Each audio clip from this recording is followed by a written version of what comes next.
ചൂര, കേര അതുപോലുള്ള വലിയ മീനുകളൊക്കെ കിട്ടുമ്പോൾ ഞാനിതുപോലെ മുളകിട്ടാണ് വെക്കാറ്. അപ്പോൾ അതിനിവിടെ മുളകിട്ട മീൻകറി എന്നാണ് പറയാറ്.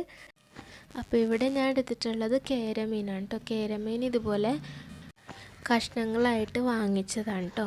ഇനി ഇത് പറ്റിച്ചെടുക്കണം. അപ്പോൾ അതിനായിട്ട് മഞ്ഞൾപ്പൊടി, മുളക് പൊടി, ഉപ്പ്, ആവശ്യത്തിനുള്ള കുടംപുളി, ഒരു മീഡിയം സൈസ് ഇഞ്ചി ചതച്ചതിട്ട് കൊടുക്കുന്നുണ്ട്, പിന്നെ ആവശ്യത്തിനുള്ള വെള്ളം. ഇത്രയും ഇട്ടിട്ട് നന്നായിട്ടൊന്ന് പറ്റിച്ചെടുക്കാം. ഇത് പറ്റി കഴിയുമ്പോഴത്തേക്കും ഇത് വേറൊരു പാത്രത്തിലോട്ട് മാറ്റാം. ഈ ചട്ടിയിൽ തന്നെയാണ് നമുക്കിനി താളിക്കാനുള്ളതും. അപ്പോൾ അതിനായിട്ടാണ് നമ്മളിതെല്ലാം കോരി മാറ്റുന്നത് കേട്ടോ. ഇനി ഈ ചട്ടി തന്നെ വെച്ചിട്ട് കുറച്ച് ഉള്ളി, ഇഞ്ചി, പച്ചമുളക് അരിഞ്ഞതുണ്ട്. ഉള്ളി ഞാൻ വലിയ വലിയ കഷ്ണങ്ങളാക്കിയിട്ട് ഇതുപോലെയാണ് കേട്ടോ അരിഞ്ഞെടുത്തിട്ടുള്ളത്. ഇനി ഇത് നന്നായിട്ട് വാടി വരുമ്പോഴത്തേക്കും എടുത്തു വെച്ചിട്ടുള്ള കാശ്മീരി മുളക് പൊടിയാണ് കേട്ടോ ഇടുന്നത്. പറ്റിക്കാനായിട്ട് ഞാൻ എടുത്തത് നോർമൽ മുളക് പൊടിയാണ്.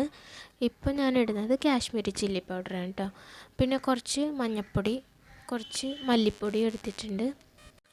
പൊടികളൊക്കെ ഇട്ട് നന്നായിട്ടൊന്ന് മൂത്ത് വരുമ്പോഴത്തേക്കും ഇതിലോട്ട് 1/2 ഗ്ലാസ് വെള്ളം ഒഴിച്ചിട്ട് ഈ വെള്ളമൊക്കെ ഒന്ന് പറ്റി എണ്ണയൊക്കെ ഒന്ന് തെളിഞ്ഞ് വരുമ്പോഴത്തേക്കും ഈ മീൻ കഷ്ണങ്ങൾ ഇട്ട് കൊടുക്കാം. ഇതിലോട്ട് കുറച്ച് ഉലുവാപ്പൊടിയും കൂടി ഇട്ട് കൊടുക്കുന്നുണ്ട്. എന്നിട്ട് ചട്ടി ഒന്ന് ചുറ്റിച്ചെടുക്കാം. അപ്പോൾ ഇത്ര ഉള്ള കേട്ടോ. ട്രൈ ചെയ്യാത്തവരുണ്ടെങ്കിൽ എന്തായാലും ട്രൈ ചെയ്ത് നോക്കണേ.